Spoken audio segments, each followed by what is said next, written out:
Ya, saya mau mengucapkan selamat datang kembali puji Tuhan. Sangat bahagia bisa melihat saudara-saudara kembali untuk berkumpul masih setia mempelajari firman Tuhan dari malam ke malam.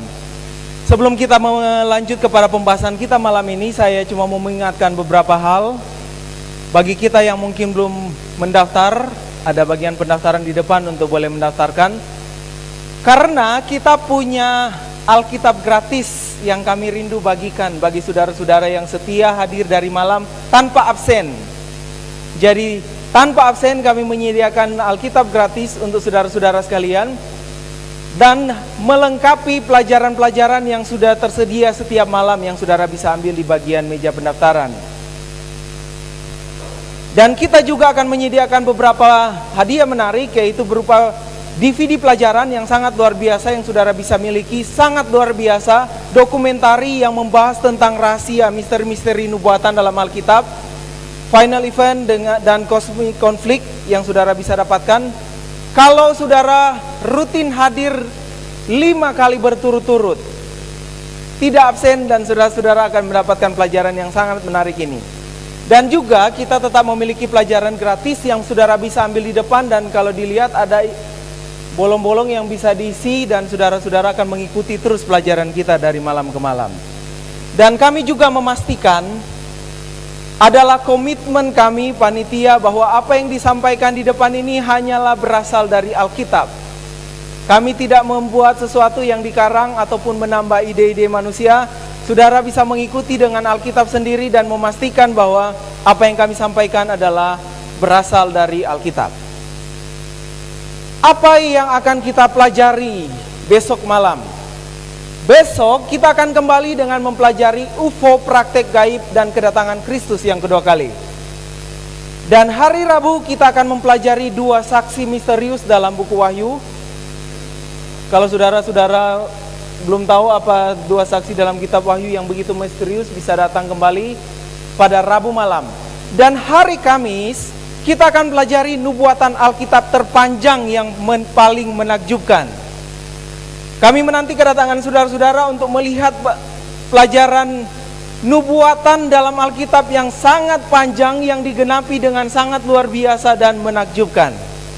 Dan malam ini sebelum kita memulai seminar kita akan menyanyikan lagu tema kita, Pandanglah pada Yesus.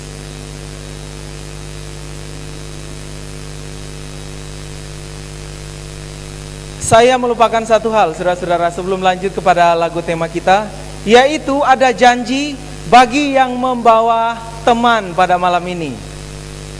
Berapa di antara kita yang membawa teman 2 malam ini? Boleh angkat tangannya? Membawa teman 2. Bagi aser, bagi petugas boleh bisa siap-siap memperhatikan. Bagi yang membawa teman lain, bukan diri sendiri ya yang dibawa, atau yang sudah datang. Jadi yang bawa teman baru. Berapa di antara kita yang bawa teman? Boleh lihat tangannya? Ya, ada 1, boleh kasihkan 1 buku.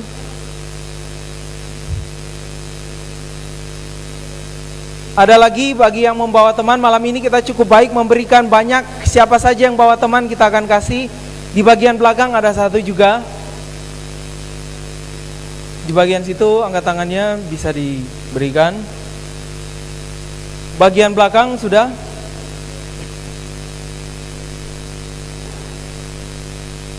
Ya.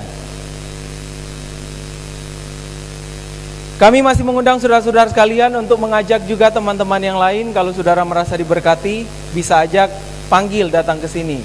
Dan kami masih menyediakan banyak sekali hadiah untuk saudara-saudara sekalian, kenang-kenangan dari kami. Mari kita menyanyikan lagu tema kita, Pandanglah pada Yesus. Saudara-saudara sekalian, saya undang untuk berdiri bersama.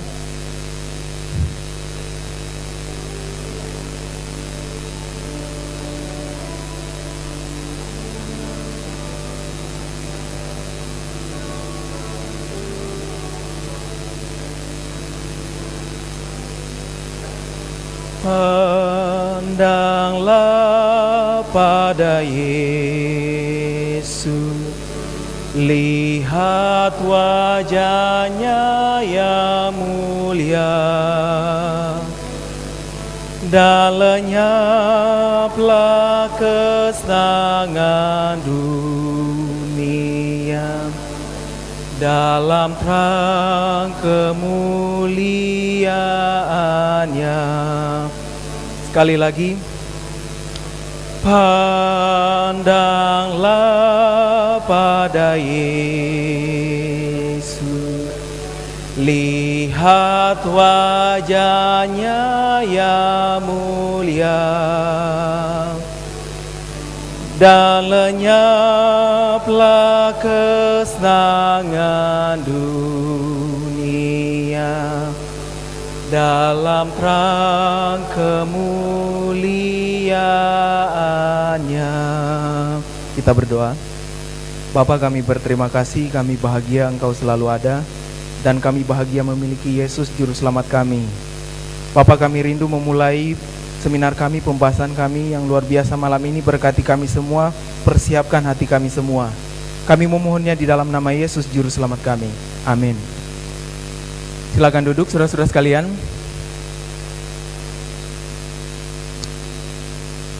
Malam ini kita punya satu tema yang sangat luar biasa dan sangat butuh konsentrasi dan sangat butuh mencatat dengan baik. Saudara-saudara akan ketinggalan kalau tidak mencatat. Saya akan buat sebaik mungkin untuk saudara ikuti karena sangat penting fakta-fakta di dalam pelajaran kita malam ini. Malam ini kita akan belajar misteri Omega, rahasia wahyu untuk kekuatan pribadi.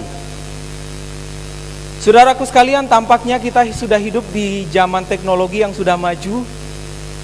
Sangat maju sekali kalau saudara perhatikan. Kebayang gak saudara-saudara sekalian, di screen ini dari mana ya bisa tiba-tiba muncul di gambar seperti ini yang tidak terbayang. Kemudian ada satu lagi adalah penemuan pesawat luar angkasa. Orang sudah bisa pergi ke luar angkasa, ke planet-planet lain, bahkan sudah bisa dikunjungi. Dan kita memiliki serangkaian banyak sekali alat pendukung. Kita punya apa? Mobil, punya apa juga? Sepeda motor, punya segala macam elektronik yang bisa bantu kita. Tapi tampaknya kemajuan teknologi, kemajuan sarana pengetahuan membuat orang lebih sukar justru untuk mengendalikan diri. Kalau saudara-saudara perhatikan akhir-akhir ini, yang ada adalah orang semakin kecanduan. Jadi semakin banyak sekali informasi yang kita dapat, justru orang kayaknya semakin sulit untuk mengendalikan diri. Nah, saudara-saudaraku sekalian, kalau ada dari antara kita yang berpikir, kayaknya saya sukar sekali untuk keluar dari kecanduan ini.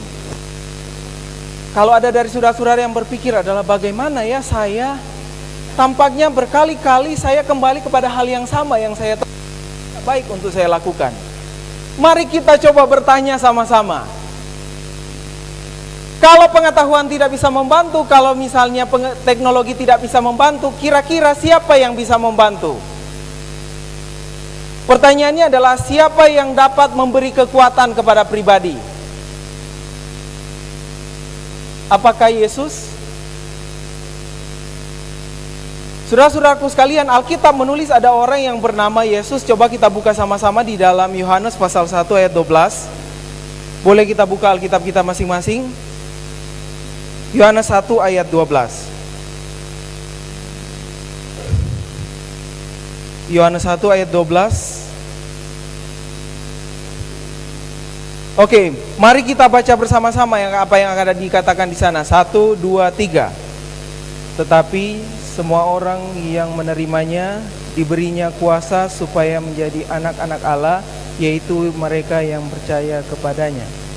Oke, Alkitab mengatakan ada seorang yang bernama Yesus yang dapat memberikan kuasa. Tapi pertanyaannya adalah seberapa kuat Yesus membantu kita? Seberapa bisa Yesus membantu kita? Mari kita lihat jawabannya di dalam Matius 28 ayat 18. Seberapa bisa kira-kira Yesus membantu kita? Matius 28 ayat 18 mengatakan, kepadaku telah diberi segala kuasa di sorga dan di bumi. Segala kuasa itu apa artinya? Alkitab mengatakan bahwa Yesus memiliki segala apa? Segala kuasa. Tapi mari kita uji lebih jauh, apakah memang Yesus seberkuasa itu? Alkitab menulis juga di dalam Wahyu pasal 21 ayat 6, dikatakan di sana adalah, firman-Nya lagi kepadaku, semuanya telah terjadi, aku adalah Alfa dan Omega, yang awal dan yang akhir. Orang yang haus akan kuberi minum dengan cuma-cuma, dan mata air dari mata air kehidupan. Oke, pertanyaannya adalah, apa yang dimaksud dengan Alfa dan Omega? Apa yang dimaksud? Ada yang tahu apa arti Alfa dan Omega?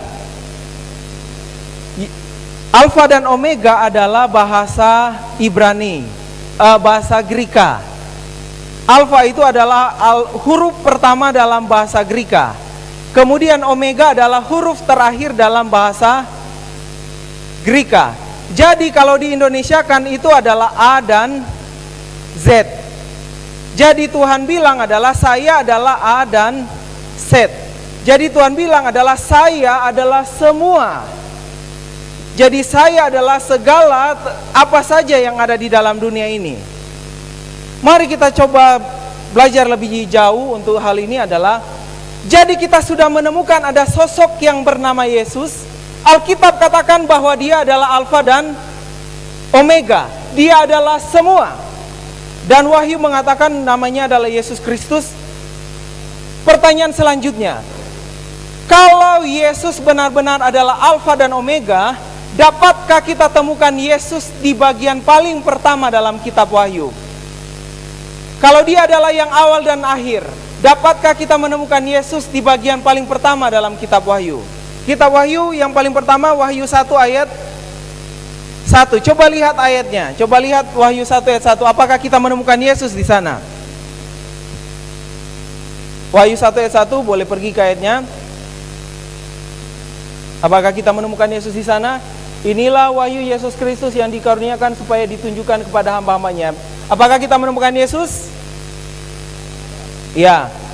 Tapi selanjutnya, kalau dia Omega atau yang terakhir, apakah kita akan menemukan dia di ayat yang terakhir di dalam kitab Wahyu? Kira-kira apakah kita akan menemukannya? Coba pergi ke ayat yang terakhir dalam kitab Wahyu. Wahyu 22 ayat 21. Apa yang dikatakan di sana?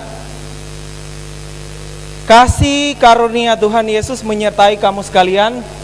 Amin. Saudara-saudaraku sekalian, Alkitab menulis dengan jelas bahwa Yesus adalah Alfa dan Omega. Dia adalah awal dan akhir. Wahyu juga membuktikan dia terdapat di ayat paling pertama di dalam kitab Wahyu dan terdapat di ayat paling terakhir di kitab apa? Wahyu. Tidak ada masalah dengan Alkitab.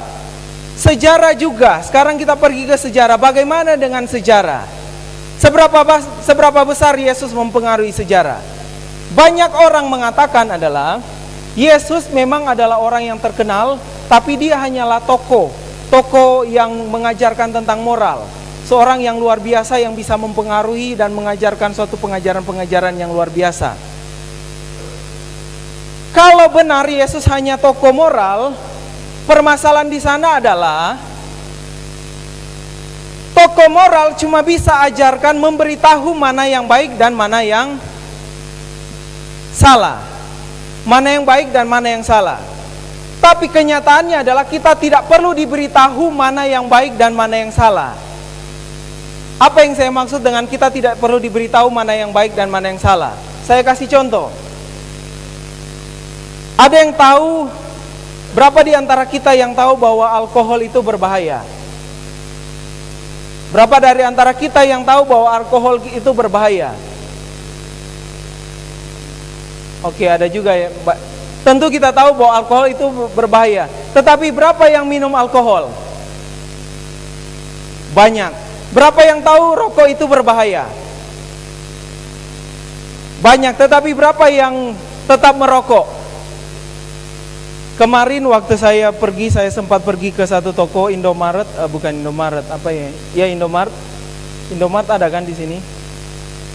Saya lihat di bagian pembungkus rokok itu ada gambar paru-paru yang rusak, ada gambar kanker. Terus saya tanya kepada bagian penjaga, karena kebetulan saya ditanya oleh bagian petugas untuk, biasa kan kalau misalnya kita beli sesuatu di Indomaret, mereka akan waktu kembalikan uang, mereka akan bilang, nggak sekalian pulsa Pak, atau nggak sekalian rokok. Biasa seperti itu. Dan saya ditanyakan seperti itu, dan dia katakan, Pak, nggak sekalian rokok? Terus saya bilang kepada petugasnya, Mbak, kok masih jual rokok ya? Padahal ditulis di situ jangan apa? Merokok dapat merusak, dapat membunuhmu. Saya tanya, Mbak, kenapa? Kok masih jual rokok ya? Terus Mbak ini bilang, ya soalnya kata orang-orang kita merokok atau tidak mati juga kita. Jadi itu yang dikatakan oleh Mbak. Jadi ternyata permasalahan manusia adalah bukan masalah tahu yang baik atau tidak. Karena sekedar tahu saja tidak akan membantu. Kita tahu yang baik dan yang jahat, kita tahu yang baik, tetap saja kita tidak apa? Kita tidak buat. Sudah tahu ini yang baik, tetap saja kita ini tidak baik, tapi tetap saja kita apa? Kita tetap lakukan. Jadi permasalahan manusia adalah ada sesuatu dalam dirinya yang tidak mampu menjalankan yang dia tahu baik, dan tidak mampu untuk menghindari yang dia tahu tidak baik. Itulah yang kita butuh, sesuatu yang beda dari sekedar pengajar moral. Disinilah kita butuh seseorang yang lebih dari sekedar memberitahu mana yang baik, memberitahu sesuatu yang luar biasa, isi Alkitab dan sebagainya. Kita butuh sesuatu yang mampu memberi kekuatan di dalam pribadi kita yang bermasalah. Dan mari kita lihat apakah Yesus yang diberitahukan di dalam Alkitab, yang adalah Alfa dan Omega, yang memiliki kuasa di surga dan di bumi, memiliki itu untuk dibagikan kepada kita. Yohanes 1 ayat 12 mengatakan apa? Tetapi semua orang yang menerimanya diberi apa? Kuasa. Ada satu janji yang diberikan bahwa ternyata pribadi yang bernama Yesus Kristus mampu memberikan kita kuasa. Kita menemukan satu janji di sini, tapi mari kita uji lagi. Kita uji lagi. Pertanyaan selanjutnya adalah, kira-kira orang Kristen butuh Yesus enggak? Butuh Yesus atau tidak? Saudara-saudara, banyak orang Kristen yang berpikir bahwa mereka tidak butuh Yesus lagi. Tetapi masalahnya adalah, kalau orang Kristen terus masih marah-marah, terus orang Kristen kemudian tiba-tiba teman ajak buat yang tidak benar, kemudian ikut-ikutan, kayaknya masih ada sesuatu yang dia masih butuh. Kalau misalnya saudara pergi keluar, kemudian tiba-tiba karena ini musim hujan, kemudian mobil tiba-tiba lewat dan ada air yang terpancar kepada saudara, dan saudara-saudara masih marah-marah, tampaknya saudara-saudara masih butuh Yesus. Kalau saudara pergi keluar, kemudian pergi ke internet karena ada anak-anak yang berkuliah, kemudian kayaknya di internet saya ada tugas dan tiba-tiba ada yang lain yang saya lihat, saudara-saudara, tampaknya kita masih butuh Yesus. Kita sebagai orang Kristen kemudian menyimpan dendam kepada tetangga kita. Kayaknya orang yang di tetangga kita benci, kita ejek, saudara-saudara, kita masih membutuhkan Kristus. Sebab hanya Kristus yang punya itu. Alkitab menjanjikan barang siapa yang menerima dia diberinya kuasa.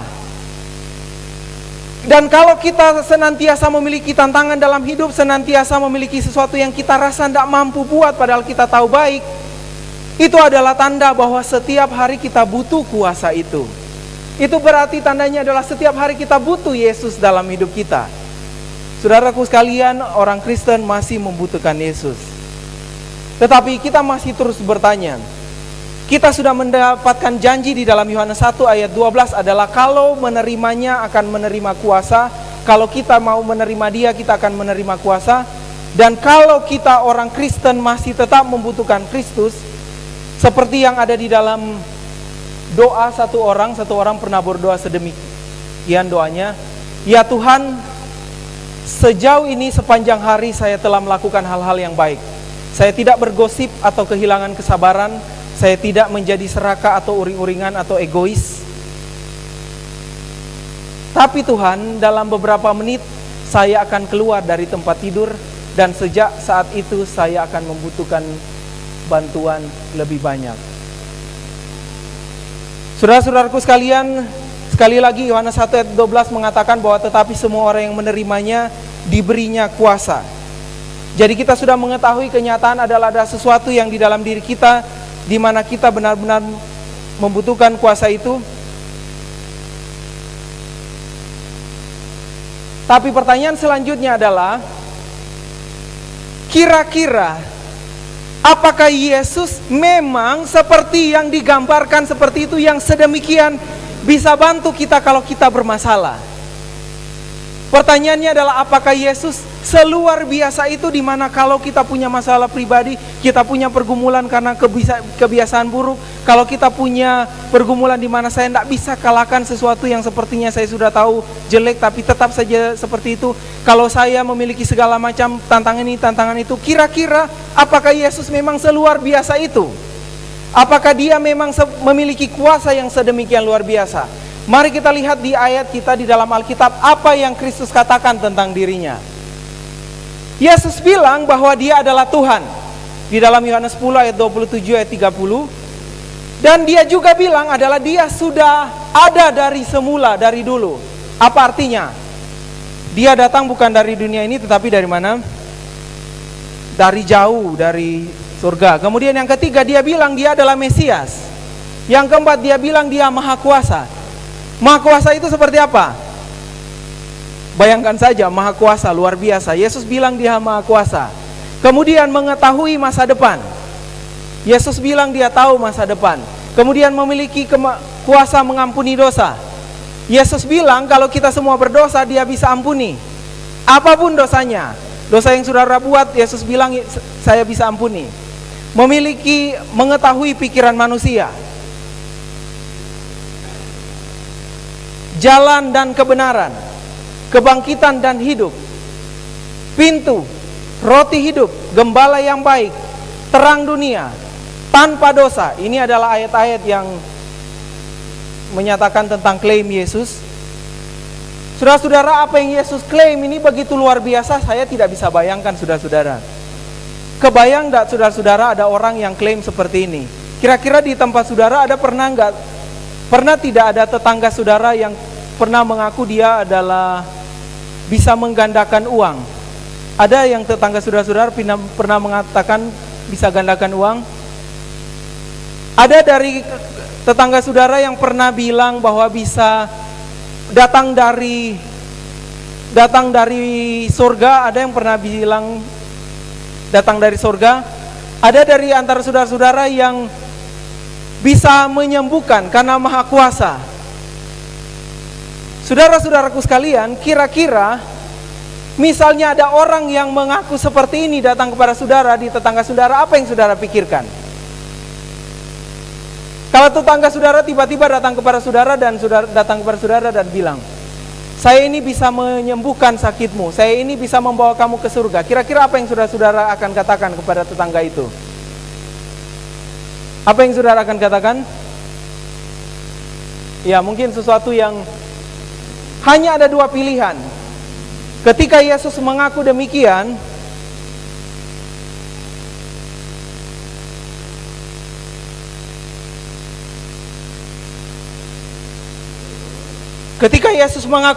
hanya ada dua pilihan. Yang dia bilang itu adalah benar, atau dia berdusta.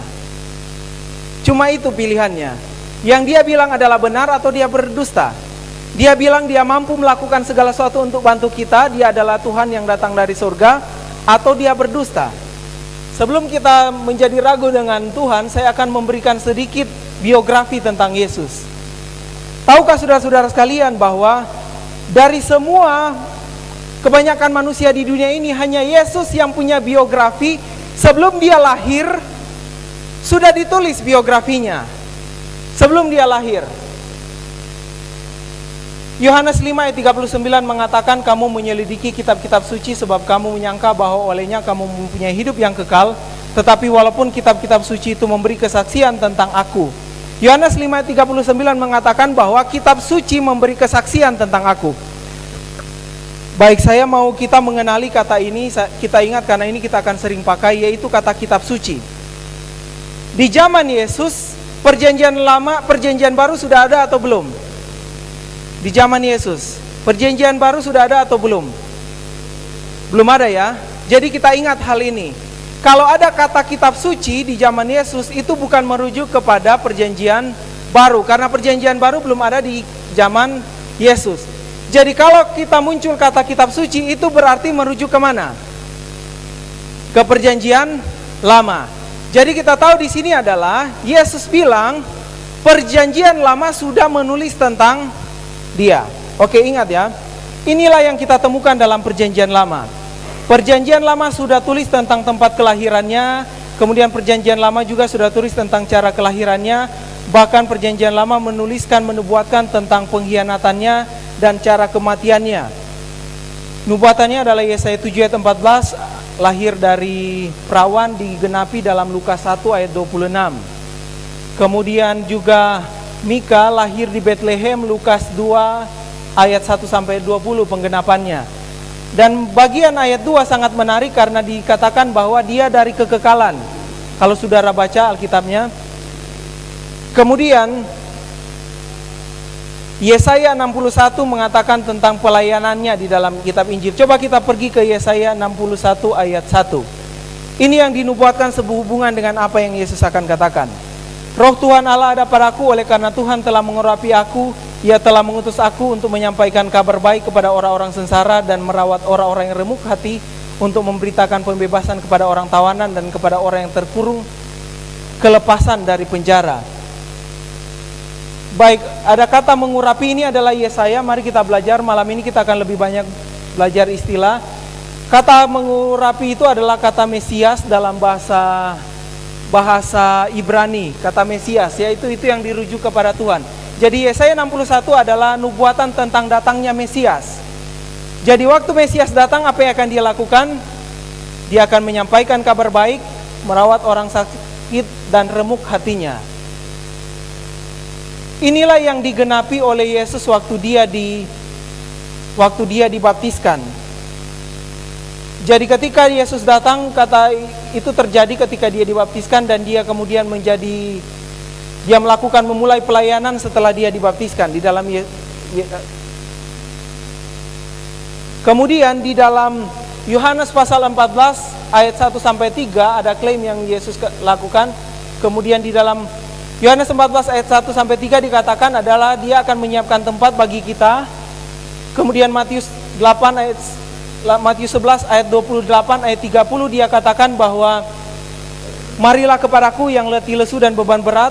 Kemudian Yohanes 6 ayat 37 dia mengatakan bahwa barang siapa yang datang kepadaku tidak akan kubuang. Dan Lukas 5 ayat 20 mengatakan tentang dosamu sudah diampuni. Saya mau kasih tahu sesuatu yang menarik dari segala informasi data di Alkitab. Dari semua klaim-klaim Yesus ada yang unik kalau saudara perhatikan. Apa yang unik dari klaim Yesus? Yang unik adalah kalau orang lain seberapa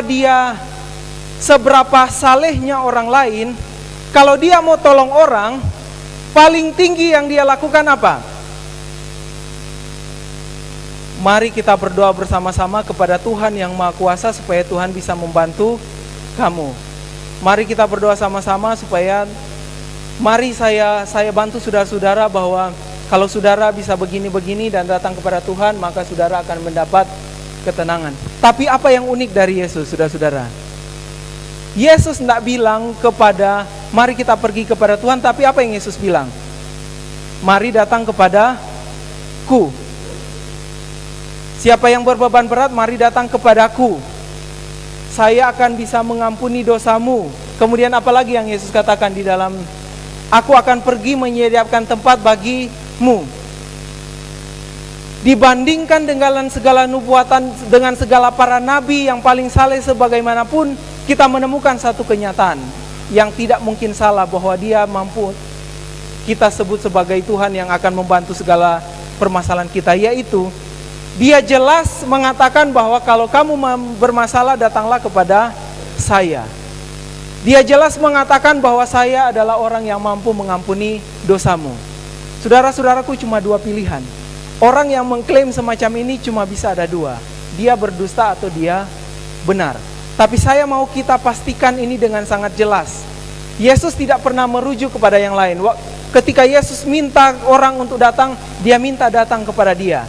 Ketika Yesus membuat mujizat, dia tidak menyebut demi nama Tuhan, tapi dia langsung memerintahkan dan itu terjadi. Bedanya dengan para nabi adalah nabi harus berdoa, tapi dia langsung. Itu dari dia langsung yang menyatakan dan itu terjadi. Dia langsung mengatakan bahwa saya yang mengampuni dosa, dan dia langsung yang mengatakan bahwa aku akan memberikan kelegaan kepadamu. Dan cuma dua kemungkinan, dia itu memang benar atau penipu. Cuma dua. Dia tidak merujuk kepada yang lain. Dia langsung bilang saya akan tanggung kalian. Dan cuma dua pilihannya, dia memang benar atau penipu. Mari kita pergi lebih jauh. Dia bahkan melakukan sesuatu yang luar biasa kepada perempuan yang berzina. Kalau kita lihat ceritanya di dalam Yohanes pasal 8, Yohanes pasal 8, yaitu ada seorang berzina. Apa yang dia katakan kepada perempuan yang berzina? Waktu orang-orang tidak menghukum dia, dia katakan adalah, hai anakku, pergi dan jangan berbuat dosamu. Aku juga sudah mengampuni kamu. Bayangkan ada seorang yang mengatakan secara langsung bahwa aku mengampuni kamu. Saya rindu untuk kita mengingat hal ini adalah ada satu oknum yang namanya adalah Yesus Kristus. Dia langsung mengatakan kepada saudara dan saya adalah, saya mampu mengampuni saudara. Dia langsung mengatakan kepada kita bahwa ada padaku kuasa yang saya bisa berikan kepada saudara-saudara sekalian. Dan di dalam Yohanes 1 ayat 12, setiap orang yang menerimanya diberinya kuasa. Mari saya buat kita lebih jauh, karena kita malam ini, itulah sebabnya kenapa saudara Jasper memberikan kepada saya, karena kita akan belajar tentang nubuatan. Kita akan melihat Yesus di dalam suatu bentuk nubuatan. Kita akan melihat ada suatu nubuatan waktu sehubungan dengan Yesus. Tadi kita sudah belajar ada Yesus telah mengklaim bisa lakukan segala sesuatu. Yesus telah mengklaim saya mampu melakukan apa saja. Tapi mari kita lihat asal-usul Yesus lebih jauh secara nubuatan waktu. Di dalam Galatia 4 ayat 4, saudara akan menemukan satu hal ini. Tetapi setelah genap waktunya, maka Allah mengutus anaknya. Pertanyaannya adalah, waktu yang mana yang digenapi? Setelah genap waktunya, Allah mengutus anaknya. Waktu yang mana yang digenapi? Saudaraku sekalian, di dalam Daniel ada nubuatan tentang hal ini. Coba kita buka kitab kita sekalian dan kita pergi ke Daniel 9 ayat 24 sampai 27. Daniel pasal 9 ayat 24 sampai 27. Kita bisa buka Alkitab kita sekalian dan kita coba lihat ada satu nubuatan ini. Kita mulai dengan ayat yang ke-24. Kalau saudara-saudara sudah di sana, kita bisa persiapkan catatan. Saya akan lebih mengarah secara lecture, bukan untuk hal ini. Dikatakan di ayat 24 adalah 70 kali 7 masa telah ditetapkan atas bangsamu, atas kotamu yang kudus, untuk melenyapkan kefasikan, untuk mengakhiri dosa, untuk menghapuskan kesalahan, untuk mendatangkan keadilan, untuk menggenapkan penglihatan dan nabi, dan untuk mengurapi yang maha kudus. Saya buat ini lebih sederhana untuk saudara-saudara sekalian. Ayat ini memberitahu informasi tentang ada nubuatan. Nama nubuatan itu adalah nubuatan 70 minggu. Kita temukan di ayat 24. Bisa lihat ayatnya.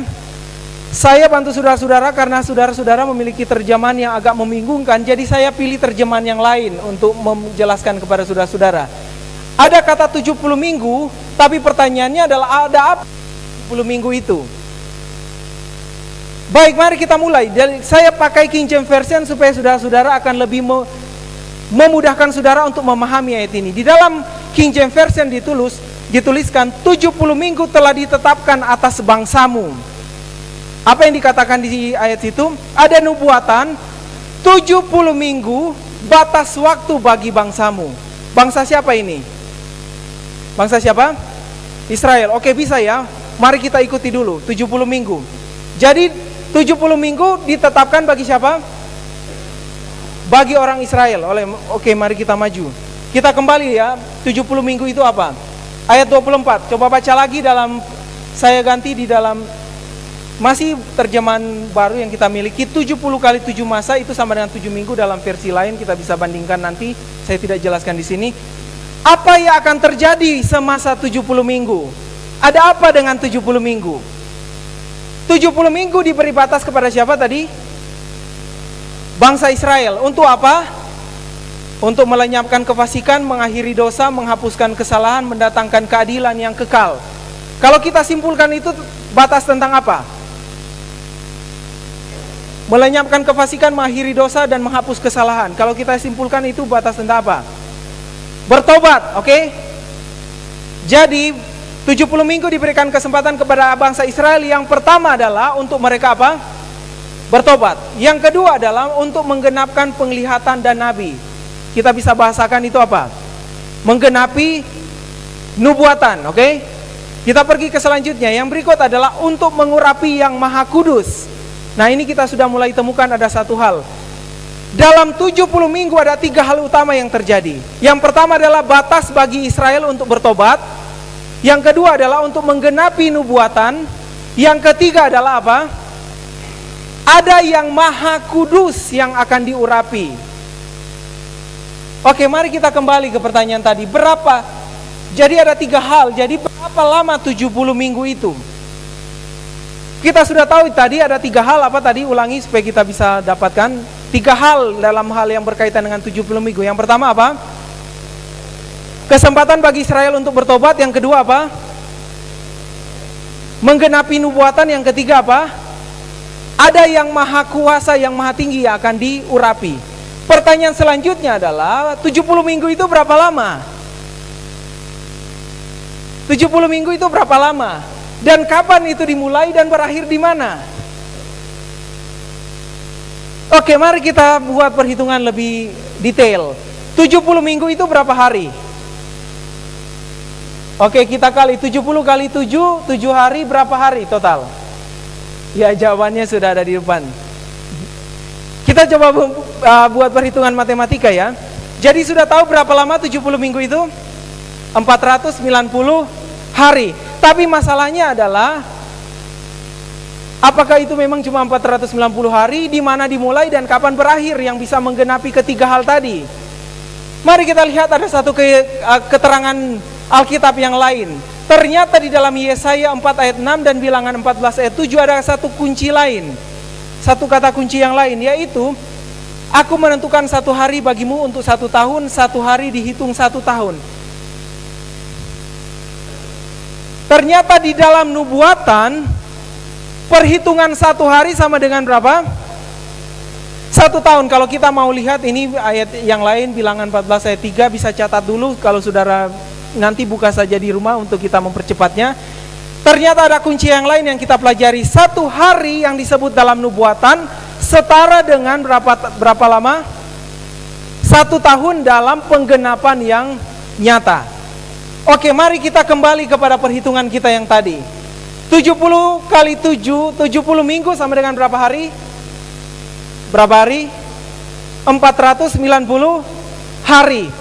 Kalau begitu 490 hari itu berapa lama secara nubuatan?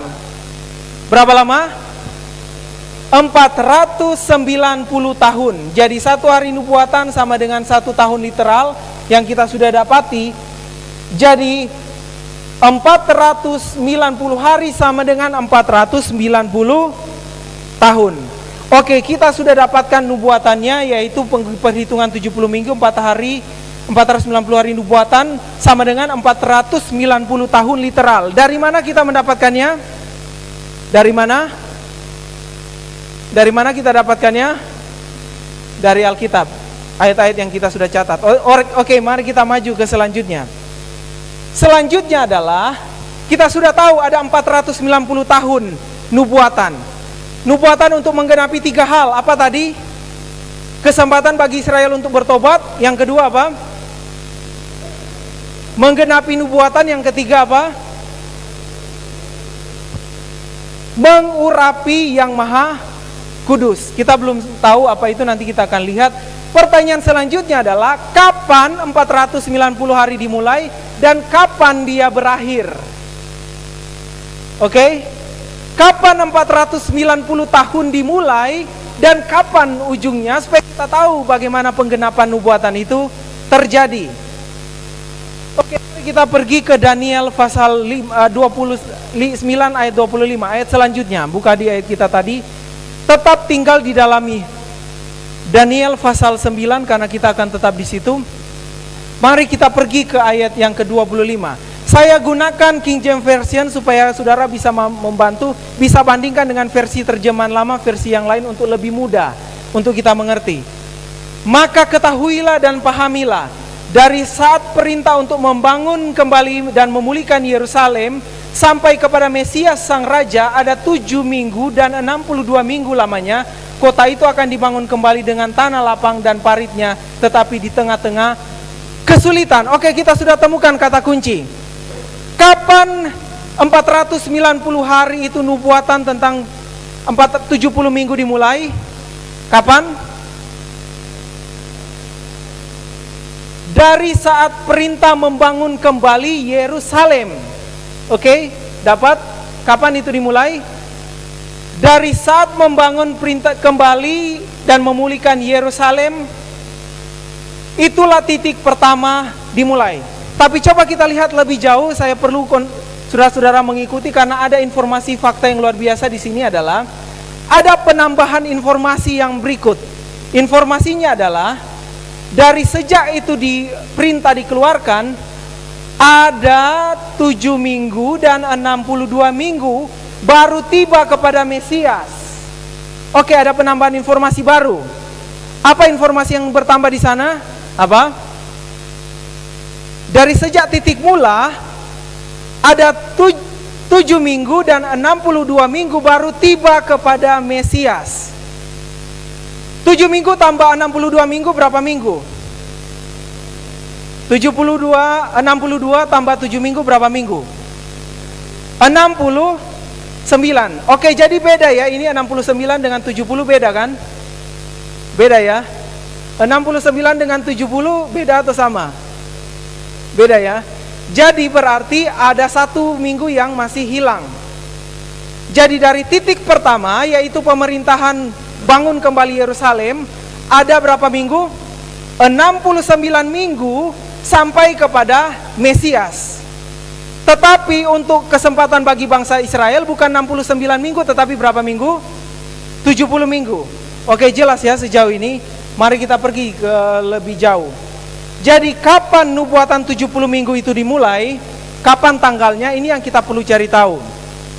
Kita sudah dapat informasi adalah ketika ketika perintah keluar untuk membangun kembali Yerusalem. Ketika Daniel pertama kali mendapatkan penglihatan tentang nubuatan 70 minggu ini, kondisi waktu itu Yerusalem sementara hancur. Waktu itu Daniel sementara ditawan di mana? Ada yang tahu? Di mana mereka? Di Babel, di Babilon. Waktu itu Yerusalem sementara hancur. Jadi 70 minggu itu pasti dimulai bukan pada masa ini. Karena kondisi waktu Daniel mendapat penglihatan ini, Yerusalem sementara hancur. Berarti ada satu titik di mana akan ada perintah untuk membangun kembali Yerusalem yang sementara apa? Hancur. Sekarang mari kita cari tahu kapan perintah membangun Yerusalem yang hancur itu diberitahukan. Dan saudara-saudaraku sekalian, kalau kita pergi ke kitab Esra pasal 7 ayat 11 sampai 26, catat saja ayatnya, saya tidak akan beritahu di sini tapi saudara catat saja. Di dalam Esra pasal 7 ayat 11 sampai 26, perintah itu dilakukan disampaikan oleh Raja Artasasta. Bisa lihat ayatnya dan bisa baca, catat saja di rumah. Perintah itu disampaikan oleh Raja Artasasta. Dan kalau kita lihat Wikipedia, ada yang tahu Wikipedia ya? Wikipedia adalah ensiklopedia online. Kalau kita pergi ke Wikipedia, kita akan, kalau temukan kata 457 BC, kita akan temukan hal ini. Ini adalah terjemahan bahasa Indonesianya. Bagian bahasa Inggrisnya adalah ini, saudara-saudara sekalian. Di bagian ini Artasasta, ini bahasa Indonesianya.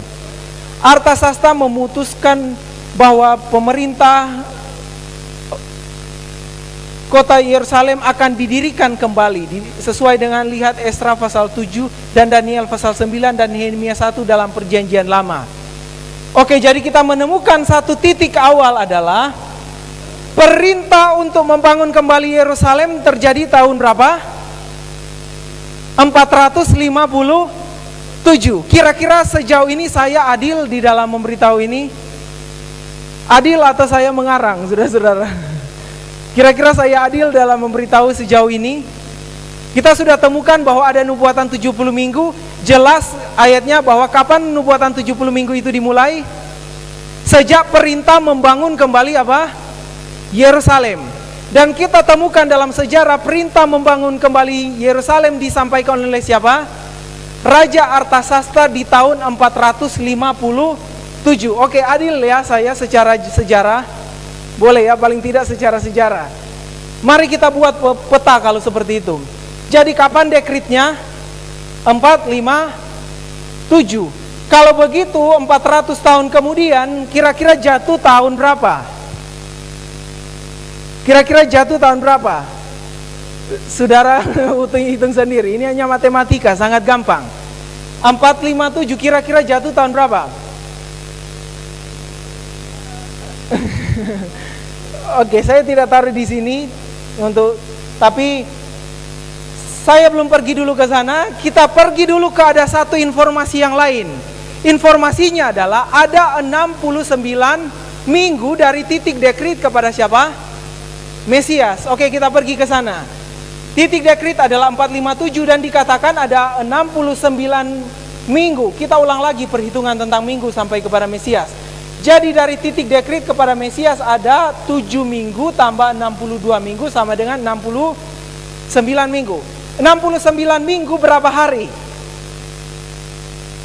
Berapa hari? Coba hitung matematikanya. Berapa hari? Gampang. 69 minggu berapa hari? Kali 7. 69 kali 7 berapa?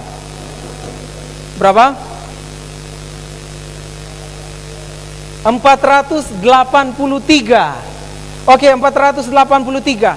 Ya, jadi kita sudah ketahui 483 hari secara nubuatan literalnya adalah 483 apa? Tahun. Oke, jadi mudah ya, ternyata mudah juga belajar belajar nubuatan. Matematika saja. Jadi kita sudah dapat adalah dari titik dekret sampai kepada Mesias ada berapa tahun? 483 tahun.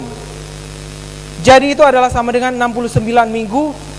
Dan saya ingatkan lagi hal ini adalah 483 tahun artinya adalah Mesias muncul 7 tahun sebelum batas waktu berapa? 70 minggu. Masih ada 1 minggu terakhir. Oke, jelas ya. Mesias muncul 7 tahun sebelum batas waktu 70 minggu. Mari kita cari tahu kapan. Jadi dari dekret sampai pembangunan Yerusalem sampai pengurapan Mesias adalah 69 minggu nubuatan atau 483. Jadi kalau kita tarik bagannya dari dekret kepada 4 dan itu berjumlah 483 itu akan sampai ke tahun 27 Masehi. 27 Masehi. Kira-kira perhitungan saya benar atau salah ini? Hitung lagi ya, jangan-jangan saya salah, nanti hitung lagi sendiri. Jadi dari 457 kalau 483 tahun nanti tibanya jatuhnya pada 27 Masehi. Saudara-saudara bisa hitung. Ini perhitungannya supaya saudara saya bantu jangan salah hitung, tidak ada tahun 0. Jadi setelah kita mulai dari sebelum Masehi, kurangkan seluruh ini 457, kemudian tambah lagi dari tahun 0, tidak ada titik tahun 0, jadi dari tahun 1 Masehi langsung maju ke tahun 1 sebelum Masehi langsung maju ke tahun 1 Masehi, dan kita akan dapat tanggal penanggalan 27 Masehi. Pertanyaannya adalah apa yang terjadi di tahun 27 Masehi? Nubuat mengatakan akan muncul apa? Mesias. Pertanyaannya adalah apa yang terjadi memangnya di tahun itu? Apakah memang terjadi? Mari kita lihat di dalam Lukas pasal 3 ayat 1 apa yang dikatakan di sana. Apakah ini tahun adalah tepat? Lukas pasal 31, Lukas 3 ayat 1 menjelaskan adalah sekarang di tahun ke-15 dari pemerintahan Kaisar Tiberius. Oke. Lukas 3 ayat 1 menjelaskan adalah ada peristiwa di mana Yohanes Pembaptis mulai mengabarkan Injil dan mulai membaptis orang. Peristiwanya terjadi pada pemerintahan Tiberius pada tahun ke-15. Tahun berapa pemerintahan Tiberius? Tahun ke-15. Apa yang terjadi pada pemerintahan ke-15 itu? Yohanes Pembaptis mulai membaptiskan orang. Baca saja ceritanya di situ, tapi jelas ya, tahun ke-15 pemerintahan Raja Tiberius. Pertanyaannya adalah, tahun ke-15 pemerintahan Raja Tiberius itu tahun berapa? Di mana, yaitu tahun di mana Yohanes mulai memberitakan Injil, Yohanes Pembaptis dan mulai membaptis orang. Dan saudara tahu, di antara orang-orang yang dibaptiskan pada tahun pemerintahan ke-15 Raja Tiberius, salah satunya adalah orang yang bernama Yesus Kristus di sana dibaptiskan. Tapi pertanyaannya adalah, tahun berapakah pemerintah 15 tahun di masa pemerintahan Tiberius? Saya tidak mau menjadi tidak adil di sini, tetapi beberapa sumber dari sejarah memberitahu rentannya adalah Tiberius pertama kali memerintah itu sekitar tahun 12 sampai 14 sebelum Masehi, tahun 12 sampai 14 Masehi. Tiberius mulai memerintah. Sekitar 12 sampai 14. Mari kita pakai 12 saja. Saudara bisa cari sumber sejarah supaya jangan saya seperti menjelaskan dan saudara tidak tahu apa yang terjadi.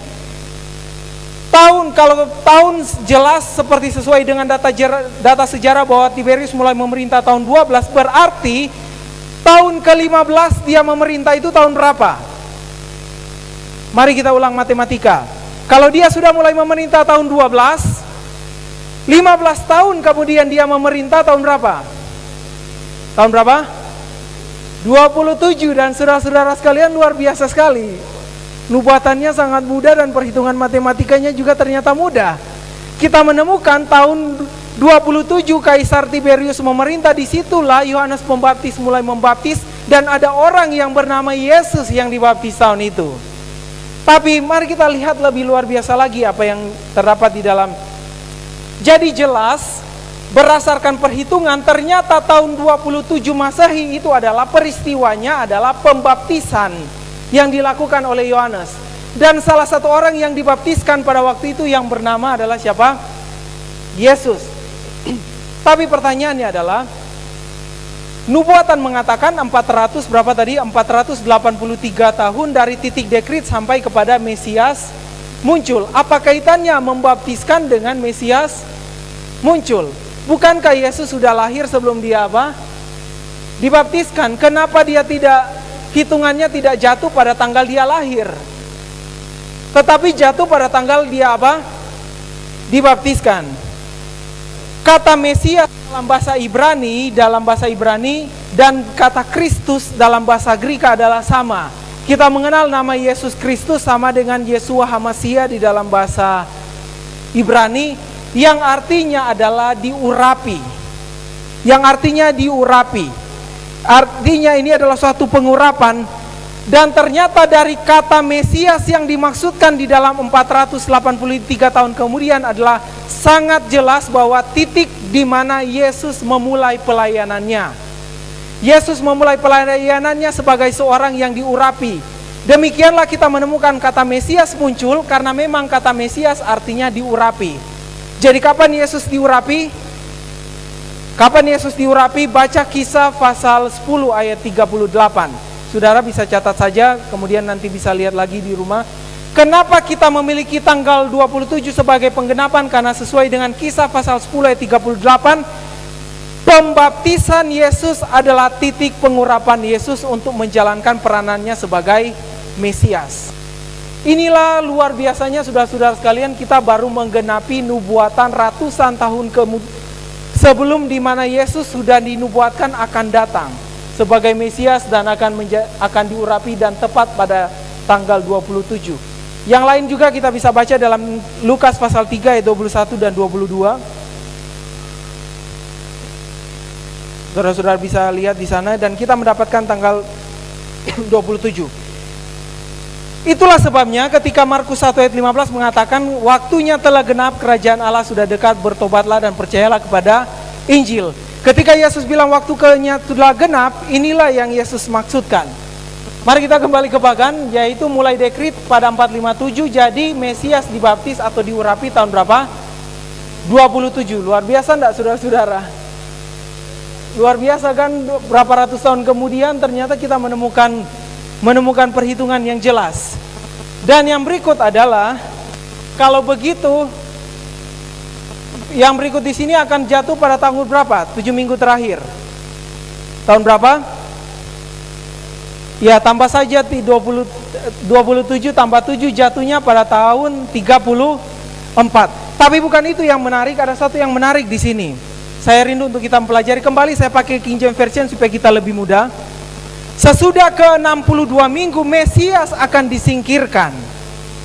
Luar biasa enggak saudara-saudara, semua dinubuatkan. Sesudah berapa katanya di sini? Ya, sesudah itu Mesias akan disingkirkan, padahal dia tidak salah apa? Tidak salah apa-apa. Saudara-saudara sekalian, walaupun saya ateis bagaimana, kalau saya tahu menghitung kayaknya saya akan yakin juga. Karena ini sudah jelas, sesudah 62 minggu dia diurapi, sesudah itu dia disingkirkan. Dan mari kita lihat keterangan lebih lanjut. Raja itu akan membuat perjanjian menjadi berat bagi banyak orang 1 kali 7 masa. Pada pertengahan 7 masa itu, ia akan menghentikan korban sembelihan dan korban santapan. Oke, ada penambahan informasi. Mari kita ikuti lagi penambahan informasi. Tadi kita baru memiliki dari 70 minggu, kita baru menjelaskan yang mana? 69 minggu. Kita masih memiliki 1 minggu, yaitu apa? Minggu terakhir. Minggu terakhir ternyata ada juga informasinya. Informasi yang kita dapat sehubungan dengan minggu terakhir adalah, di tengah dari minggu terakhir Mesias itu akan disingkirkan. Oke, jelas ya. Jadi dikatakan di situ adalah di minggu yang terakhir Mesias itu akan disingkirkan. Dan saudara-saudaraku sekalian, saya begitu bangga mengetahui kenyataan ini adalah sangat jelas, sangat terbuka. Kita bisa melihat dari Alkitab sangat jelas. Yesus dinubuatkan akan diurapi pada tanggal 27 Masehi, 600 berapa tadi? 483 hari, tepat terjadi pada tanggal 27 di mana dia dibaptis. Kemudian bagian terakhir, 1 minggu terakhir dikatakan adalah masih ada 1 masa. Di tengah-tengah masa itu Mesias yang tidak bersalah itu akan disingkirkan. Saudaraku, saya bangga sekali. Tuhan kita yang datang dari sorga yang namanya Yesus Kristus itu benar-benar datang dari sorga, dan kedatangannya sudah dinubuatkan jauh sekali. Sebelum dia datang, kalau dia bukan Tuhan, maka itu tidak mungkin terjadi. Tidak mungkin terjadi. Karena hanya Tuhan yang tahu dari awal dan akhir. Dia tahu ratusan tahun sebelumnya, dan dia memberikan penjelasan ini supaya orang-orang memiliki pengharapan. Itulah sebabnya kita memiliki tema ini di dalam seminar kita, yaitu nubuatan menyatakan pengharapan. Yaitu ketika kita tahu tentang nubuatan, kita bisa tahu bahwa Tuhan yang tahu masa depan. Kita ada harapan dengan melihat kepada nubuatan yang Tuhan katakan. Saya begitu bangga menemukan kenyataan adalah Mesias kita sudah dinubuatkan diurapi pada tanggal 27, tapi kemudian harus mati di pertengahan pada minggu itu. Dan Alkitab mengatakan ketika dia mati, dia akan menghentikan apa? Tadi di dalam Daniel 9 ayat 20, dia akan menghentikan korban apa? Korban-korban santapan. Saudara-saudara, inilah yang terjadi, tepat juga menggenapi nubuatan. Matius 27 ayat 51 mengatakan apa? Ketika Yesus mati, apa yang terjadi? Bait suci tabir bait suci terbelah menjadi berapa? 2. Apa artinya? Pelayanan penggambaran yang ada di dalam bait suci tidak lagi apa? Berfungsi. Dia akan menyebabkan apa? Korban-korban harian berhenti. Saudara-saudaraku sekalian, pada zaman dahulu kalau orang berdosa, apa yang mereka lakukan? Mereka harus datang membawa domba, kemudian bawa ke apa? Ka'bah. Itulah yang terjadi yang disebut dengan upacara harian, korban-korban harian. Tetapi Yesus menggenapi hal ini. Dia dinubuatkan ketika dia datang di tengah-tengah dari minggu terakhir, dia akan mati dan dia akan mengakhiri korban-korban itu. Sesudah Yesus tidak ada lagi orang yang harus berdosa datang untuk membawa korban, tetapi setiap orang dapat melihat kepada dia yang adalah juru selamat. Daniel 9 ayat 27 King James Version mengatakan raja itu akan memperteguh perjanjian itu kepada banyak orang, dan dalam 1 minggu, pada pertengahan minggu itu ia akan menghentikan korban-korban sembelihan dan korban-korban santapan. Saudara-saudaraku, kita memiliki suatu hal yang luar biasa yang kita pelajari malam ini. Kita menemukan satu perhitungan matematika sekaligus nubuatan yang begitu berharga. Saudara-saudaraku, saya mau untuk kita berpikir lagi arti menjadi Kristen. Begitu berharga saudara-saudara menjadi Kristen, begitu luar biasa. Kita memiliki suatu hal luar biasa di mana kedatangan juru selamat kita telah dinubuatkan dengan sangat jelas dengan nubuatan 70 minggu tentang kedatangan Mesias yang terbagi dalam berapa bagian, yaitu 483 dari dekrit kepada dia diurapi, yaitu dibaptiskan. Kemudian ada 1 minggu terakhir di mana di tengah-tengah dari minggu itu Mesias itu harus disingkirkan, yaitu dia disalibkan. Dan semua tergenapi persis tahun. Jadi kalau kita lihat secara keseluruhan bagannya adalah seperti ini. Kita dapat melihat dari dekrit kepada baptisan, kemudian kepada Yesus yang disalibkan pada pertengahan minggu. Saudaraku, Alkitab menyatakan dengan jelas, nubuatan menyatakan pengharapan kepada kita sekalian. Sosok pribadi yang telah mengaku punya kuasa, pribadi yang namanya Yesus mengatakan mari kepadaku, pribadi yang mengatakan bahwa saya berasal dari surga. Sangat jelas dikatakan, sangat bisa kita lihat biografinya adalah dia adalah orang yang sudah ada sebelumnya. Sudah dinubuatkan luar biasa dari kelahiran, kematian, pelayanan, dan kebangkitannya. Tidakkah saudara-saudara mau melihat lagi kepada orang ini? Malam ini saya mau kita belajar nubuatan, tapi coba kita renungkan lagi diri kita. Kita punya Tuhan yang luar biasa, tapi seberapa sering kita melihat kepada Dia? Apa yang Tuhan kita sudah lakukan? Kenapa Dia menggenapi nubuatan yang begitu rumit itu? Kira-kira apa sesungguhnya yang Dia maksud dari Dia harus dinubuatkan dengan 70 minggu? 70 minggu menubuatkan tentang ada batas waktu. Kesempatan pertama diberikan kepada siapa? Bangsa Israel.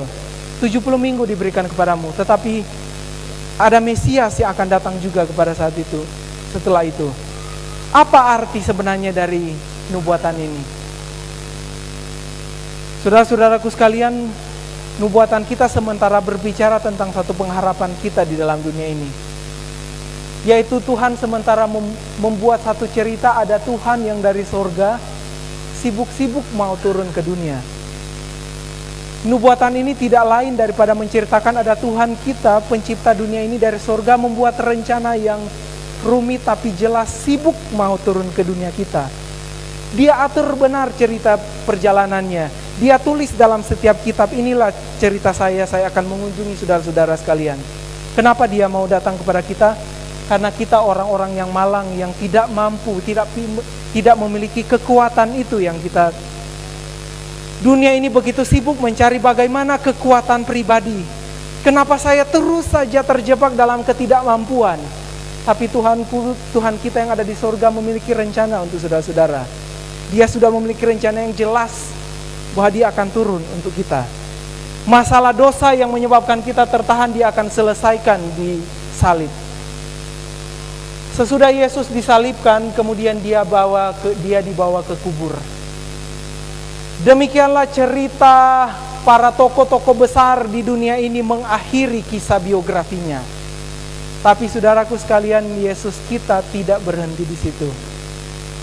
Saudaraku sekalian, Yesus kita, juru selamat kita itu tidak berhenti dimasuk di dalam kubur. Tapi saudara-saudaraku, beberapa hari kemudian setelah Dia disingkirkan secara tidak bersalah, tidak ada satu setan pun yang mampu menahan Dia berada di dalam kuburan. Sebab Dia adalah pencipta alam semesta yang memiliki rencana yang luar biasa untuk saudara-saudara dan saya. Tidak ada satupun yang menahannya. Luar biasa, seluruh Yerusalem baru saja mendengar tentang orang yang bernama Yesus disalibkan dan mati dan dimasukkan ke dalam kubur. 3 hari kemudian kuburnya kosong. Luar biasa saudara-saudara sekalian, kita memiliki oknum ini yang bernama Yesus yang telah dinubuatkan bahkan di dalam saya kembali ke tadi Mazmur 16 ayat 10 bahwa kuburnya akan kosong, bahwa Dia tidak akan tinggal, tetap mati.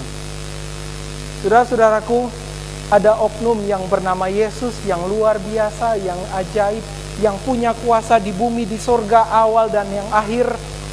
yang dari sana turun ke dunia ini, pernah berjalan di atas bumi, kemudian mati dan bangkit hari ketiga, dan hari ini dia hidup. Dan dia sementara melihat kita, saudara-saudara sekalian. Dia sementara melihat saudara-saudara yang mau menerima kuasa yang dia rencanakan untuk saudara-saudara sekalian. Dia mau melihat ada orang-orang yang sementara bergumul, yang bingung untuk mencari bagaimana rahasia kekuatan pribadi untuk menerima dia. Karena sangat jelas janjinya adalah tetapi semua orang yang menerimanya diberinya apa? Kuasa. Kuasa apa? Kuasa yang luar biasa di mana dia pakai ketika menyembuhkan banyak orang ketika dia bangkit dari kubur. Dan bagaimanakah kita akan mengalami kuasa bagi ini untuk kita secara pribadi? Ini adalah pertanyaan yang kita harus jawab untuk kita. Ayat Yohanes 1 ayat 29 mengatakan, lihatlah anak domba Allah yang menghapus dosa dunia. Saya rindu untuk mengajak kita untuk lebih sering melihat kepada domba yang tersembelih ini, gantinya melihat televisi. Saya rindu mengajak kita lebih sering melihat kepada dia yang tersalib ini, yang turun dari surga, gantinya melihat film. Saya rindu mengajak kita untuk memandang kepada dia yang tersalib ini.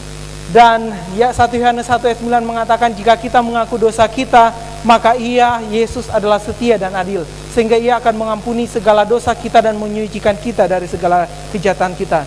Pertanyaan saya, kira-kira kalau kita yang hadir di antara kita saat ini menyerahkan, meminta ampun kepada Yesus untuk semua dosa yang kita buat, apakah saudara-saudara akan diampuni oleh Yesus? Dia akan mengampuninya. Kira-kira saudaraku, kalau saya kasih saudara uang 1 juta, kalau saya kasih saudara-saudaraku sekalian uang 1 juta, uang itu ada di mana? Di saya atau di saudara? Kalau saya kasih uang 1 juta, uang itu ada di mana? Di saya atau di saudara? Di saudara. Yesus mengajak, berikan, akui dosa, dan datang kepada Yesus dan berikan itu kepada Yesus. Dan kalau kita berikan, kira-kira dosa kita itu sudah di mana? Dosa itu sudah disalib, karena dia yang telah menanggungnya untuk kita. Saudara-saudaraku sekalian, luar biasa yang kita miliki. Juru selamat, kita mempelajari biografinya, Alfa dan Omega. Kristus diperlakukan seperti yang seharusnya kita terima, agar kita dapat diperlakukan seperti yang sepantasnya dia diperlakukan. Dia telah dikutuk karena dosa-dosa kita yang tidak seharusnya diterimanya, supaya kita dibenarkan oleh kebenaran-kebenarannya yang seharusnya kita tidak berhak untuk menerimanya. Dia menderita kematian yang seharusnya menjadi bagian kita, supaya kita menerima apa yang adalah bagiannya. Oleh bilur-bilurnya kita menjadi sembuh. Tidakkah ini indah, saudara-saudaraku sekalian? Tuhan telah membuat rencana ini menjadi mungkin bagi kita, yaitu oleh bilur-bilurnya menjadi sembuh. Dan setiap orang yang menerimanya akan diberinya kuasa. Adakah di antara kita yang belum menerimanya? Masih adakah di antara kita yang belum menerimanya? Saya rindu menutup dengan hal ini untuk kita ingat dan kita pulang. Jika kita rindu untuk menerima, akui bahwa kita adalah orang berdosa dan kita tidak bisa berbuat apa-apa untuk melepaskan diri kita dari hukuman dosa. Yang kedua adalah percayalah bahwa Yesus telah mati untuk menyelamatkan Anda dari dosa. Dan yang ketiga, datanglah kepada Yesus sebagaimana engkau adanya. Dan yang keempat adalah akuilah dosamu kepadanya. Dan yang kelima adalah undanglah dia untuk masuk ke dalam hatimu. Saudara-saudara bisa melakukan hal ini dan menerima Yesus sebagai kekuatan pribadi.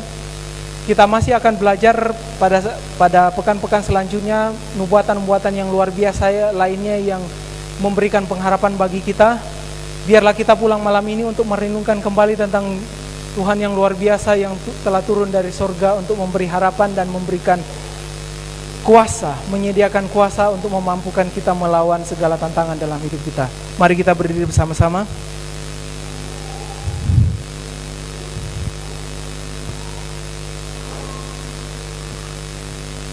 Kita satu dalam doa. Bapa kami yang berada di sorga, kami menemukan satu rahasia luar biasa dalam Alkitab, cerita tentang rencana Engkau menolong kami manusia. Sangat ajaib, sangat luar biasa Tuhan apa yang Kau buat, dan sangat jelas Engkau menuliskannya dalam bentuk nubuatan dan itu tergenapi tepat. Bapa, kami memandang ke depan, kami masih sementara mempelajari nubuatan-nubuatan-Mu di mana kami akan memiliki pengharapan. Kalau malam ini kami melihat tentang Yesus yang menyiapkan kekuatan pribadi bagi kami semua yang telah sangat jelas kami lihat dari Alkitab. Bapak, izinkan kami, kalau kami berseru dan kami meminta itu untuk terjadi bagi kami, Tuhan buatlah sesuatu bagi kami. Izinkanlah kuasa Yesus itu bekerja bagi kami semua. Dan bawakanlah kami kembali pulang pada malam-malam selanjutnya untuk kami pelajari tentang suatu harapan-harapan di dalam nubuatan yang lain yang Engkau telah nyatakan untuk kami perlu ketahui. Berkati kami semua yang telah hadir malam ini, biarlah kami akan pulang dengan damai-Mu, oleh karena Engkau yang adalah kasih karunia bagi kami semua. Kami berdoa di dalam nama Yesus Juru Selamat kami. Amin.